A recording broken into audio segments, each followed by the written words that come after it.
wanted to basically bring that to the screen. We wanted to inspire audiences worldwide, and that was kind of our motivation. We are both very positive looking people. The editing process, when you guys were compiling all the footage that you got, did you guys include all the stories or were there stories that you shot but left out in the editing room? It's a very interesting subject topic. Where I went up north in northern Vietnam, so there are 54 ethnic minority groups in Vietnam.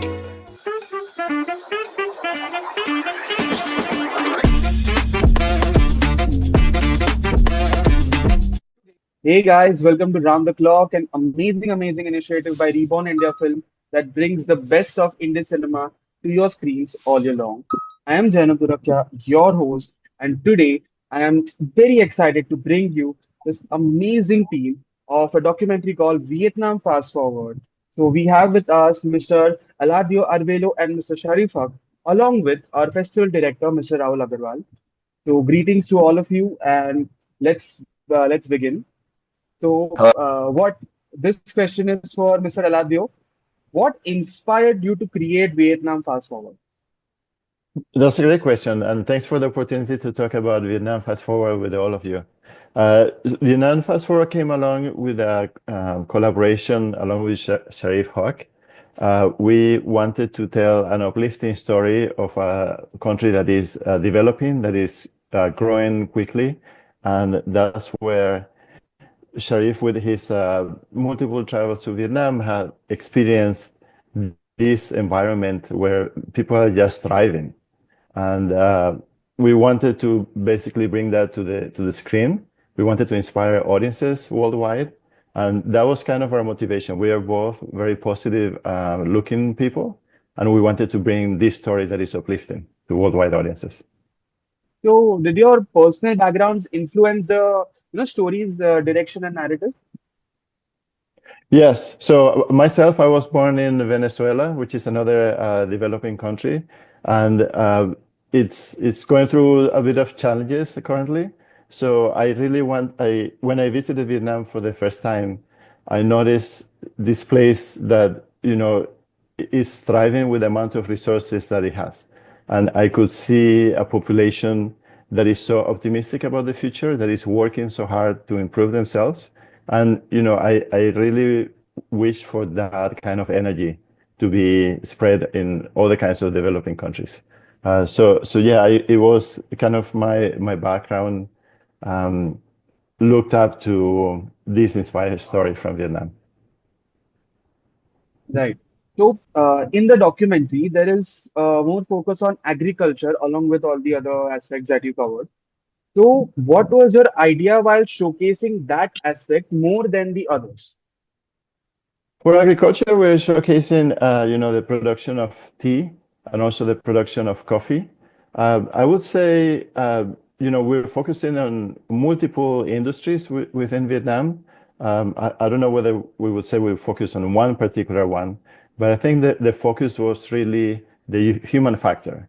What are these people doing in their own industry to push Vietnam forward, to push their communities forward? And agriculture is such a big element in Vietnam that obviously had to be featured in the film. And yeah, that's why those were two of the fields that are part of the storyline. So, what was the production timeline like?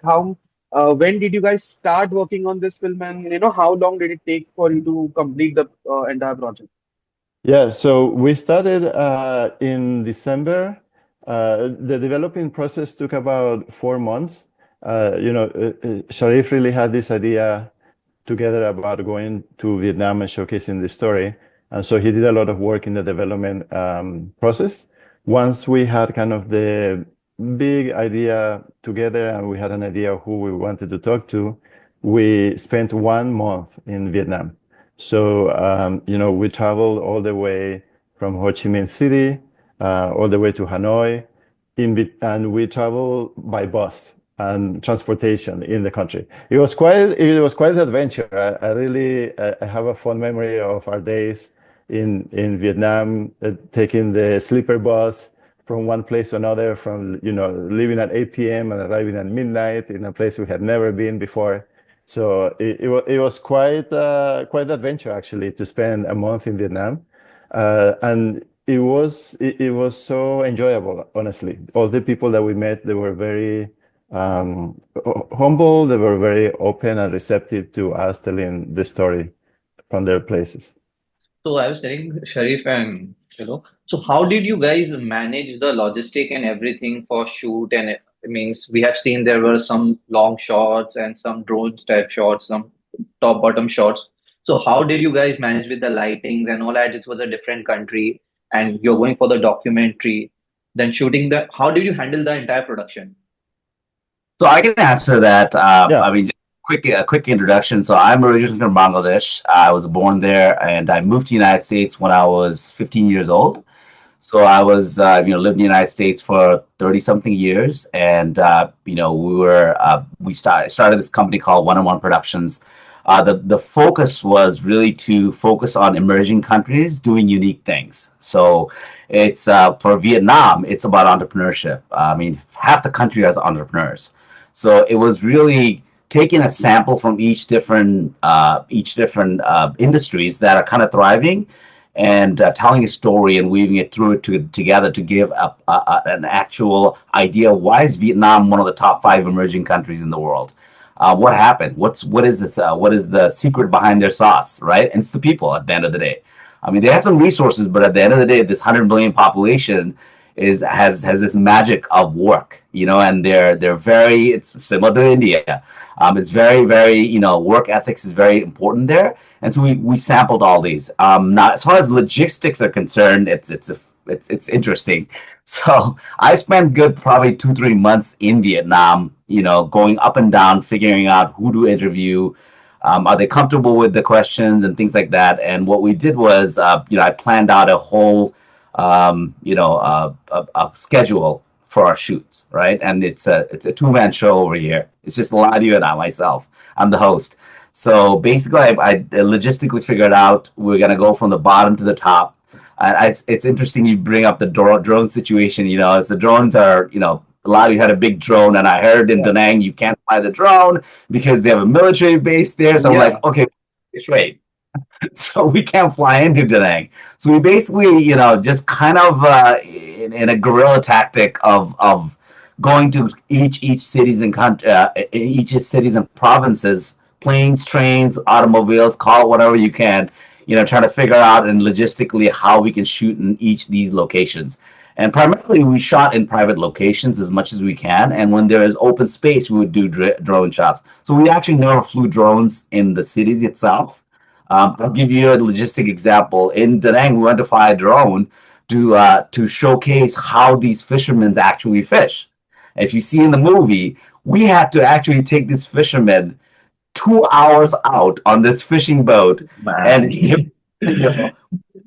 that's when we'll be out of the military bases around typically, right? So, a lot of you have to get on this basket boat with $40,000, $50,000 worth of equipment. We have Canon Mark Fives. We have Inspire 2, and this little boat with this fisherman. I'm like, Eladio, are you sure you want to fly the drone here? Drone's $10,000. If it drops, we're done, right? He's like, let's do it. As Eladio always does. So we went in there. We took the drone, and it's a single fisherman with his boat. He's cranking this thing, and we're out 2 hours out just so we can cast his net and we can show with the drone what this fisherman goes through. And yes, on the way back, people got sick. It was hard, but I cracked a beer with the fisherman on the way back. I said, listen, thank you so much. We really did an interview right there on the spot on the boat. So it was a lot of physical things, but 30 days of shot. I don't know what happened, but we didn't have any accident. We didn't have any issues. We did not have anything happen. So it was a bit of a miracle, I'd say. So like the footages you guys were using. So there was any stock footages you guys picked up, or all you guys shot in? So I'm sorry, Eladio, you can answer that. Yeah. The majority, I would say 95% of the footage was shot by ourselves.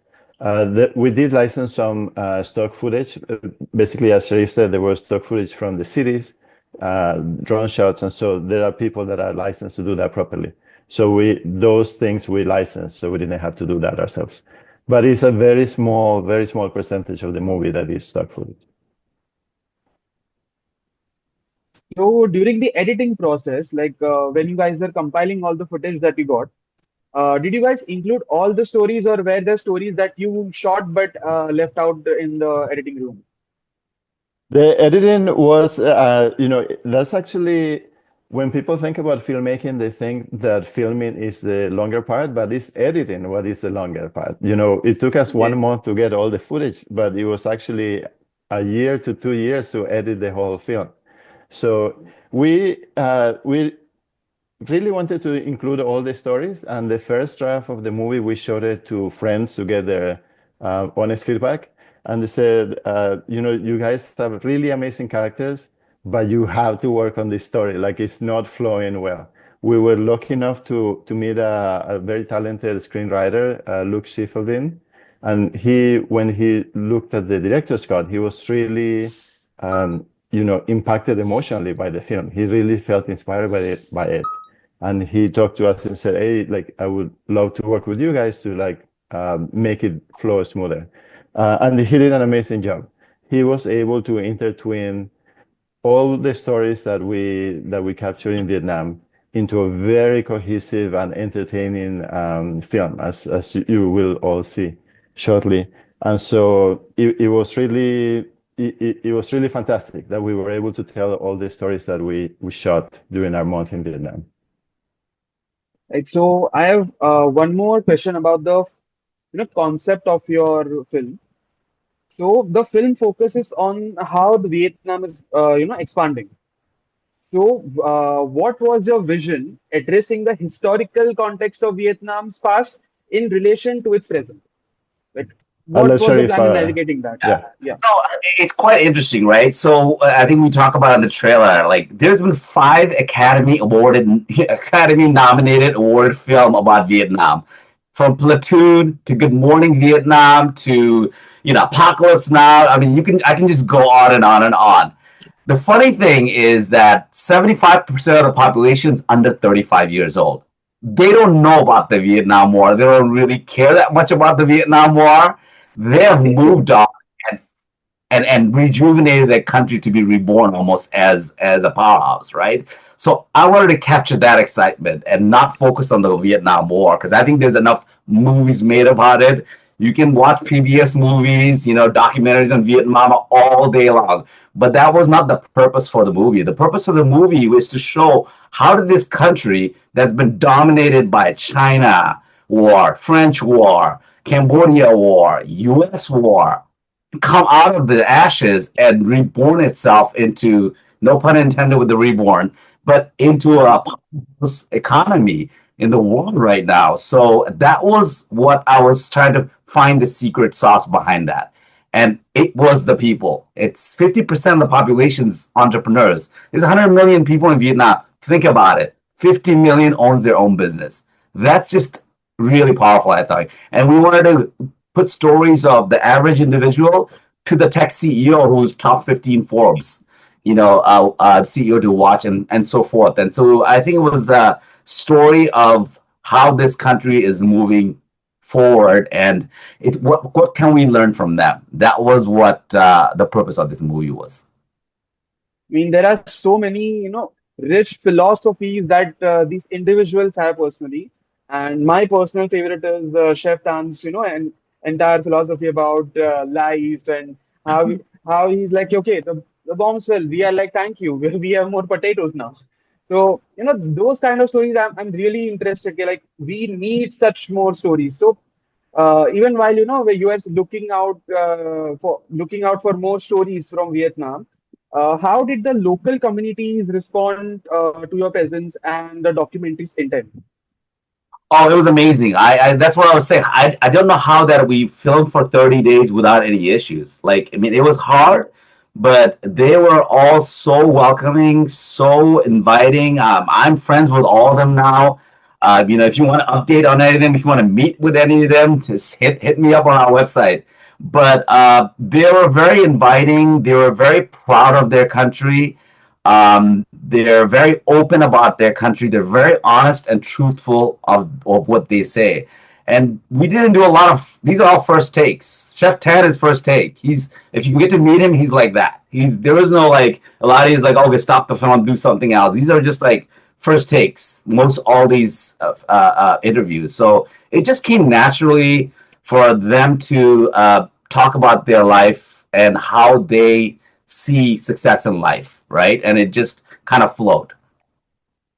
So, means how did you plan? Means like interviewing everyone, like the chef, then the entrepreneur, then the tourist guide, and everyone. Means what was your entirely plan to line up that? Yeah. So, That all came about in the development phase. One of the things I think, I don't want to give it away, but Eladio is ex MIT. He was one of the top engineers in Qualcomm. I've spent 25 years with Oracle, IBM, and top sales companies. Luke, our screenwriter, is also an ex MIT and a data scientist. So we're very disciplined coming from a tech industry. So I felt like we were kind of following a process, and our process was, let's look at what are the emerging, let's mix the emerging and the existing success verticals of Vietnam, right?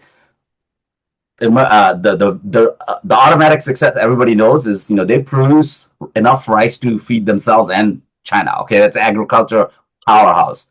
So I mean, Chef Tan can kind of give you that idea about it. They're rising. They're not a top tech hub, but they're rising very fast. In the IT, they're just booming right now. With the investments of Nvidia coming in, SpaceX coming in, you can tell things are happening here. Half the phones are going to be made in Vietnam, they're saying. LG, Samsung. So tech was another thing we wanted to kind of showcase.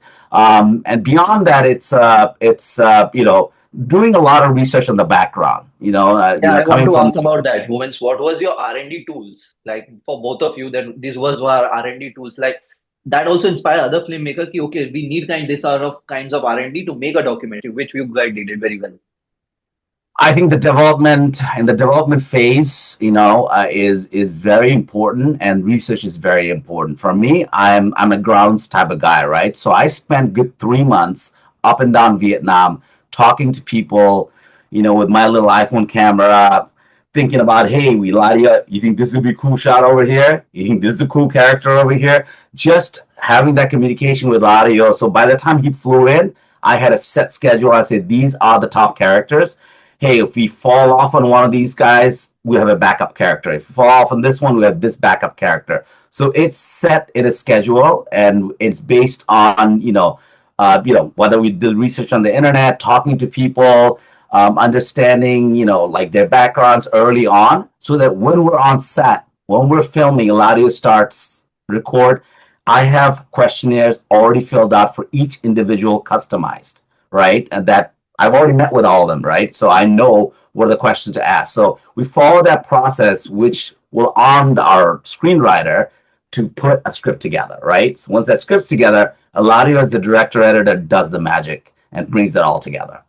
So Sharif and I, we love spreadsheets, and we are independent filmmakers, right? So we have to do with the tools that we have available. So if you look at our Google Drive, you will see all these spreadsheets, all the plans, budgets, people that we want to talk to, how these storylines could line up. And so we are using tools that are almost freely available, really, to filmmakers, because we are independent filmmakers and we have to rely on that. And just to build on Sharif's answer about the verticals, one other important vertical was tourism. There's a lot of people visiting Vietnam, including from India. And so it was important for us to showcase the beauty of the country through, aerial shots, and also to talk about with some of the entrepreneurs that are driving, the tourism industry in Vietnam. Yeah, to add on that real quick, if you just chat GPT it right now, you'll see that the visitors from India is going to increase to Vietnam by 1,000%, they say, this year in the last 3 years. So 2022, there was 138,000 Indians came to Vietnam. 2023 right now, 392,000. 2024, 500,000 Indians came. And this year, first quarter, 250,000 Indians have already visited. So I think it'll be close to 1 million visitors this year from India. I mean, after this documentary, even I want to visit Vietnam. It looks really beautiful, and I want to visit Chef Tan's, place Set it first. up for you. I will set it up for you. You let me know. Private chef is exactly the way you see him in the movie. So, what was the support you received from the locals, and especially since it's an independent film, so from the government as well, since this film promotes Vietnam in a very positive light. So, was there any support you received from them? No, so I think for us, we are independent filmmakers, so we subsidize the movies funding mostly by ourselves, and and investors that are willing to give us money for it. Because I think we don't want to engage the government by any means in the sense that the true story will come through when we actually do this independently outside. That's why independent filmmakers, right? So I think that's very important to tell the story as truthfully through the eyes of these individuals, and that's our approach. I mean, the movie that Eladio just finished, we is on Belize, so we did that independently. Also, the other two movies I'm working, same. So we typically, work in that sense where we don't really look for support from the government or anything of that sort, because that becomes their movie then. It's not independent anymore. So, has any of the feature entrepreneurs seen your films, the film that you have made, and if yes, what was their reaction to it? If who has seen the film? The people featured in the film. Oh my God, they love it. They promote it all on their website. If you go to the Hien Mian Tea, she had the tea master tea champion. It's on their front page. Chef Tan talks about the movie all the time. So everybody in the movie is extremely happy, and it's interesting because we didn't show the film to them to get their approval. This was a script driven. Eladio and I made the decision on who's going to be in the movie and everything. They all saw it, and one of the characters, Kodo, the lady that was a street kid, became like an entrepreneur in the restaurant. She just finished a Yale residency in the United States, and she asked Eladio, "Can I showcase it at Yale University?" That's how proud they are. And to talk actually, to build on that question about local support, Huang Dang, who's the last person that is shown on the film, we met her through a referral by another one of the people that are shown in the film. As we were shooting, we kept asking, is there somebody else we should talk to? And there was so much enthusiasm about the film that they referred us to another person that ended up being, one of the very kind of closing stories of the film, very important, touching story. So it goes to say that even though we had a list of people that we wanted to talk to, some of the characters that actually bring the closing power to the film came to us just by referral. So, the film has been out for a while now. Like it has been out for quite a while. So, how has it influenced the perception of, Vietnam internationally? That's actually very simple. If you go to Amazon Prime, when we released it, we got 130 organic reviews, 4 or 5 stars, all of them. And people took the time out to write paragraphs. I didn't have time to read all that. I feel like, but Eladio read every single one of them, I think. And he's like, "Did you see this? Did you see this? Did you see this?" I'm like, wow, that's great. I mean, so the perception was, and these are, Americans saying something like, "Oh my God, I know this Vietnamese neighbor. Now I get it." One of the best perceptions, I think, and one of the best things I personally found was amazing was when we won the audience award at Borrego Springs Film Festival. Nobody knows us. We go to a Borrego Springs Film Festival. They open with Vietnam Fast Forward and a big screen. It's the first time we get to see audience reaction. Film finishes, and I'm the host. I guess people would recognize me. I'm going to the car with my, with my wife to open the car door, and this lady comes up to me, runs up to me. She's like, "Hey, I just saw your movie. I really had a bad day. You just made my day."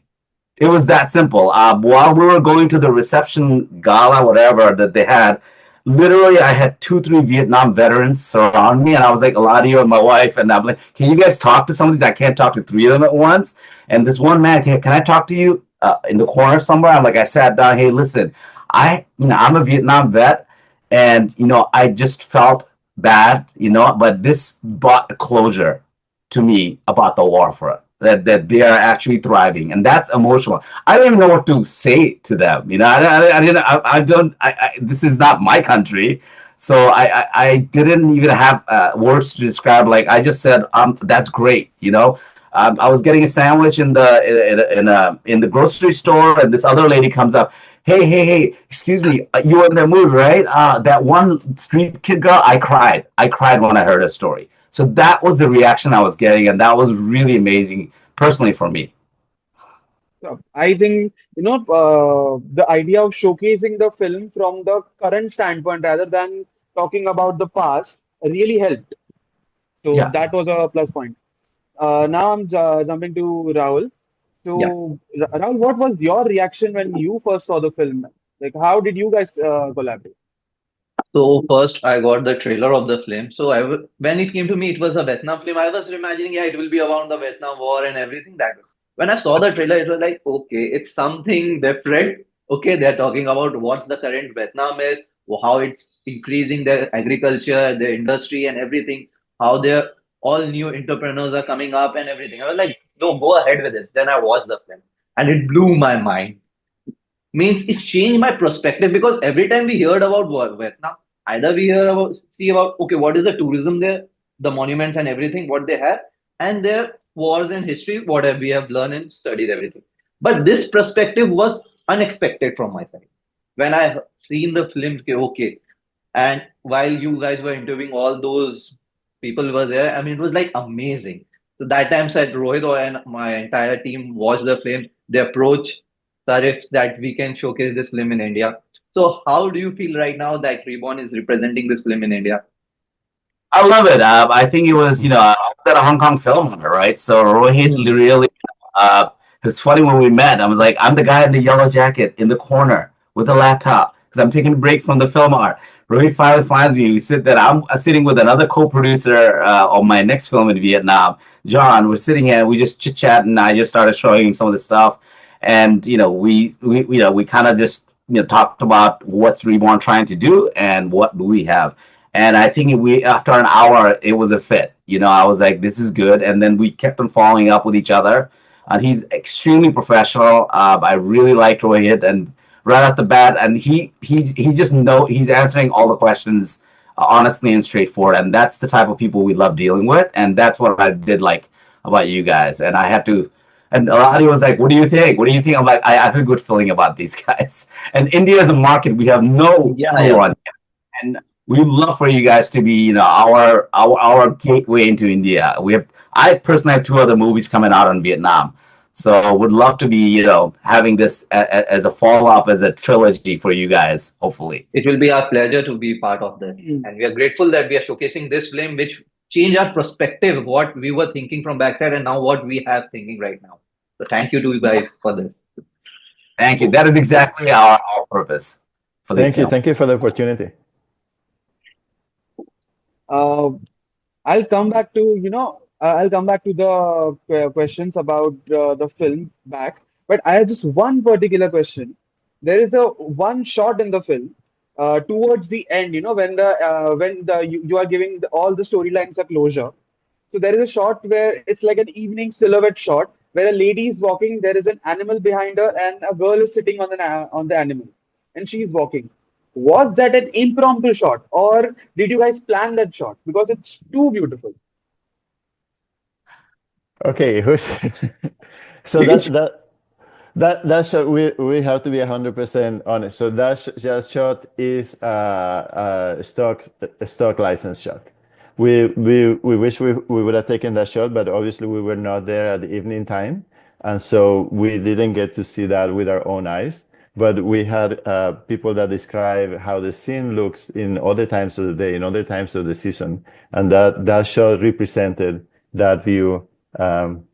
that hopefully we'll get to see at another time when we go to Vietnam. It happens also with the aerial shots, right? Because we were there in March in a specific time of the year. If you go to the same place at different months, you will see the whole fields will be in a bright green or they may be in a different yellow. So the shots are a function, the colors are a function of what we saw in March. And yes, so that's where that beautiful shot came. When we really wanted to convey the emotional, power of that moment, we realized that we needed an image to convey that, and that was the best image to use for that. If we would have had a Hollywood budget, we would have got that. So, since you were talking about, a trilogy, so what are the follow-up projects about, and what will they be focusing on? Yeah, so specific to Vietnam, I'm currently living in Vietnam. So full disclosure, my wife is Vietnamese American. So she's a U.S. citizen living here. So we actually opened a film company, a local film company in Vietnam, 101 Productions. So now we are a Vietnamese film company in Vietnam. So the two follow-up movies that I'm producing and I'm actually directing the next one is on the ethnic minority groups of Vietnam. That film is close to complete at this point. And we'll be entering film festivals in the next 2-3 months, 2-3 months or so. But that is on the ethnic minority groups of Vietnam.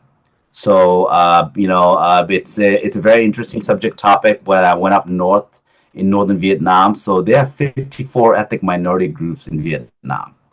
Vietnamese themselves consider one of them. So there's 54, including they call them some kin, is the modern Vietnamese, and then there's three other ethnic minority groups.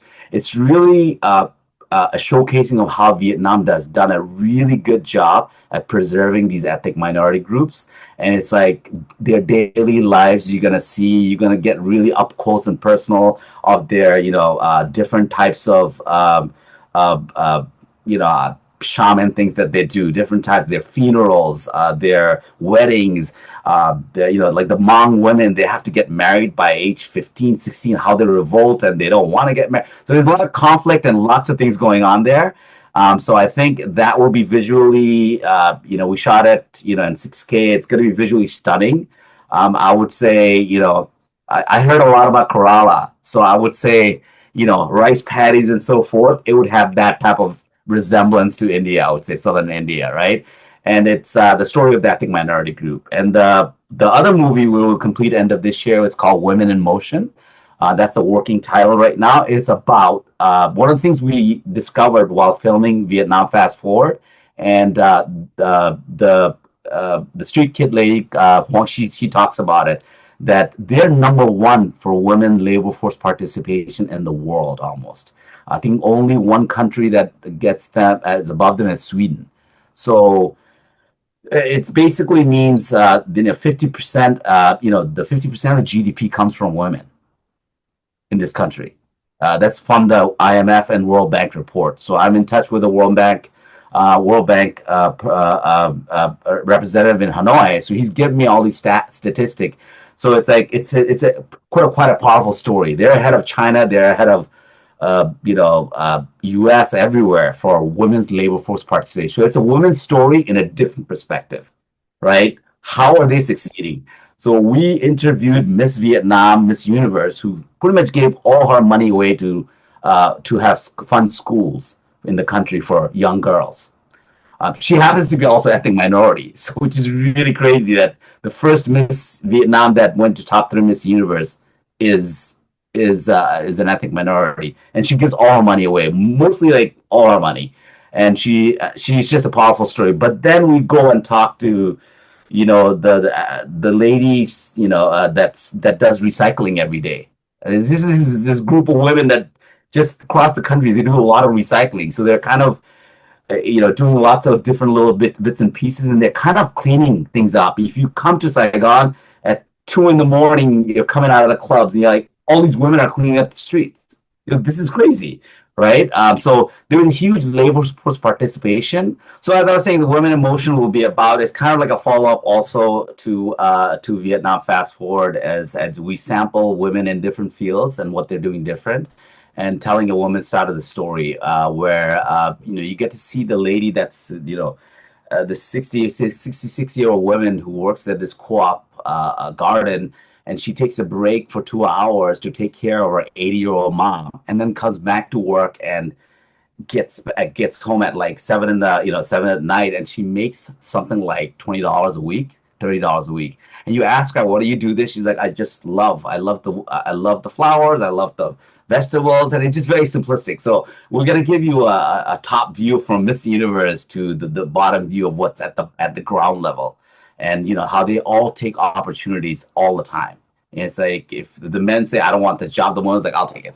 Right? So there's a lot of, and the Vietnamese women tend to be very multidisciplinary. They tend to take care of their parents, they take care of their kids, they take care of their jobs, and so you're going to see a variation of all different individual women in different fields. Similar style, but probably a little more fast paced than Vietnam Fast Forward. By the way, I will not be a host anymore on any of these movies, so it will be just only women on the film. So the Vietnamese telling their stories. So that's what it's. Uh, And then the last movie that I'll let Eladio talk about, which Eladio just completed. It's not on Vietnam. It's on Belize. It's about conservation on a country called Belize, which has the second largest barrier reef in the world. It's also another women's story. So I'll probably pass that on to Eladio. We're Yeah, producing. so It's yeah, complete. so just to talk a little bit about that one, the title is called Wealth Untold. And again, it's following on this theme of showcasing positive stories from emerging countries. And in this case, the story is based in Belize, and we're telling the stories of a courageous group of women leaders, who are the forefront of marine conservation, and they're protecting the longest barrier reef in the Western Hemisphere, which happens to be in Belize, and it's a UNESCO World Heritage Site, and they have done an amazing job of protecting it given the circumstances. So we're showcasing that as a hopeful and inspiring story about what we can do, to protect the oceans, which we all depend on, as we all know. So yeah, that film was just released 2 weeks ago. It had its premiere at the Belize International Film Festival last year, and now we're going to have our international premiere at the United Nations Ocean Conference, which is coming up in a couple of weeks in Nice, in France. Oh, I want to ask, Neil, what inspired you guys to go towards the documentary? Means film version has many genres, but what inspired you guys to go towards the entirely documentary to capture that thing? Because there's no chance I'll be part of the new Avengers movie, right? So I mean, other Why not? choice. No, a lot of you go ahead first. Yeah, I think, I mean, in filmmaking, you can do, narrative stories, which are basically fictional stories, or you can do documentaries, which are more real stories, factual stories. And for me, I like a escape story. I like to watch the Marvel movies, but at the end of the day, I really want to see real life. I want to see what's happening. I want to interact with real people, and I want to be, to tell their stories. And so that's where the documentary comes in. And sometimes when you see documentaries, and when I talk to friends, some of them will say, "Oh, I don't like documentaries. I feel depressed at the end of this film. Like, why would I watch this?" And that's the same for me. So we're trying a different angle. We're creating uplifting documentaries. So obviously every story has its challenges. There's highs and lows, but we want to tell a story that is inspiring, a story that is hopeful, that when you see this film, you will learn something about the place that we're talking about. You will find it entertaining, because at the end of the day, we are watching a film to be entertained, but you need to be inspired. You need to feel better after you watch the film than before. And documentary had all those elements for me personally. And I'll let Sharif say his side. Yeah, I mean, for me, it's quite simple. I think growing up, in a poor country like Bangladesh, the film was like my outlet, right? I've watched Bollywood movies growing up, right? I mean, I grew up watching Ashiki. I grew up watching, Disco Dancer, Laga. That's, those are, great storytelling that was there. I don't have the budget to make those movies. So we have to start somewhere. I think starting somewhere is traveling for me. And I travel a lot around the world. I volunteer a lot around the world, whether it's marine conservation, whether it's land conservations in Africa. And for me, it's just curiosity. I'm a very curious person, and I think documenting the some of the best things in the world is, I think, what we need to showcase. And as I turn on the TV, it's just negative, negative, negative, negative. It's like, so it's like, I want to tell stories that there's good things going on this planet, and we should really focus on some of those good things that's happening. In the tech world, we call it best practices. What's the best practices, right? And I think these countries are doing some best practices of their own that the rest of the world can learn from. And I think that's why I want to do these documentary films, and I want it to be, I have the three things. We always want to inspire people, we also want to inform people, and we also always want to entertain people. So if we can hit those three triggers and get an audience and get them engaged, I feel like we've done a successful job at making a movie that everybody will resonate with. One more thing, we are talking about women in Vietnam, and there were various, factors I was observing, like how women actually operate. Like there was this one story where a lady was speaking that we operate the fields, but then men who can help, they help. Other than that, they sit at home and drink. So while you were researching about Vietnam, uh, what perspective did you get, on the life dynamic between men and women in Vietnam? Yeah. So you're talking about the part where we're in northern Vietnam. It was just quite amazing. It was random. These are not actors. These are actual field workers that our line producer, our fixer set up. It's just random. Like, I want to interview some people working in the field. I didn't say women. It just happens to be, I go there and I started looking around the whole field. Like, there's just all women here. And the lady that was next to me, I'm like, you're pregnant. I'm like, how? She's like, I'm like 6 months pregnant. I'm like, and that's your mom, and you got working. In the meantime, like, a lot of you, I'm like, am I gonna get leeches on my foot right now while I'm in the rice field? But that was the funny part. But it just organically, I just started looking around, and it's just women. So I just asked naturally these questions, like, what do men do? I think the men and women situation, which we'll address in women in Vietnam, is just on the agricultural side. Men want to, has their sight on, like, I want a bigger job, I want a better job, I want to do other things. But the basic necessity is put food on the table, feed our kids, and that's when the women come in. You got all these dreams that you're going to work in the city, you're going to do everything. But today we have to eat. Tomorrow we have to eat. We have kids. And that's where the women, I feel like, come in and say, I'll do it myself. I mean, even I would agree. Women are way good at carrying out the difficult tasks than we men are. Recently, last year I visited this one village called Malana. It's in Himachal Pradesh, and it's like a 8,500 feet high mountain, and the Yes. entire village that you cannot touch anybody there, or else they charge a fine. So that we are climbing up, and by the time we got like a little bit, like let's say 1,000 steps, those women started with us. They had heavy logs with them. They were carrying a child with them, and then they still managed to reach, like half an hour before us. They were like so strong, and that inspire, like that makes me realize how women are so like socially strong, and how like we are so dependent on them, and how like it's like a beautiful dynamic. So this was great, and I'm actually looking forward to the women angle on it, in a sequel as well. So Absolutely. and along with the women angle, I just wanted to know this one thing, that in Vietnam, how do traditional values intersect with modern business practices? So it's interesting. You have to understand again, like back to Vietnam, fast forward, 75% of the population is under 35. So it's they're modernizing themselves very quick. If you look at the statistics and education, it's weird. The men after 16, they start dropping off a little bit. Like they have these dreams and aspirations. They're like, I'm not gonna graduate. The women, 20% graduating more.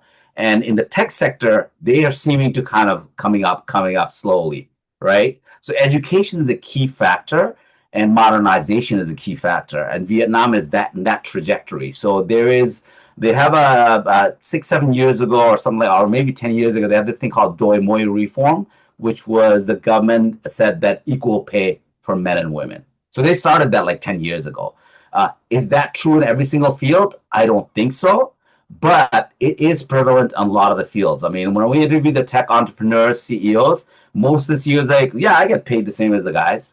Like I was like, oh, really?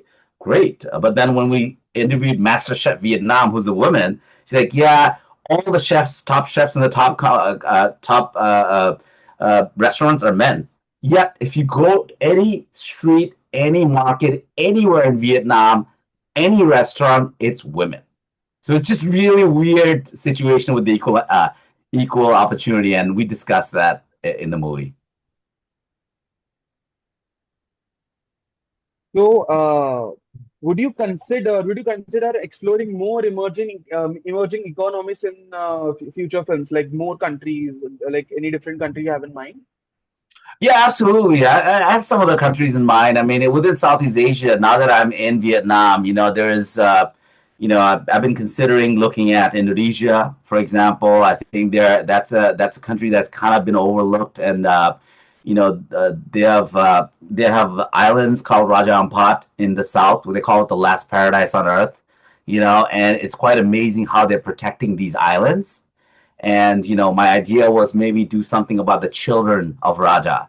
And when I volunteered there for a month, and I just watched these little kids everywhere. I call them like Aquamans of the oceans. I mean, I'm diving 50 feet down, and these kids are coming up with with my tank, and they're just free diving in. And when we clean the islands, they're picking up things that and telling me how to do conservation on the island with plastics and everything. And these are like 10-year-old kids. So I think that's a positive story there for ocean conservation.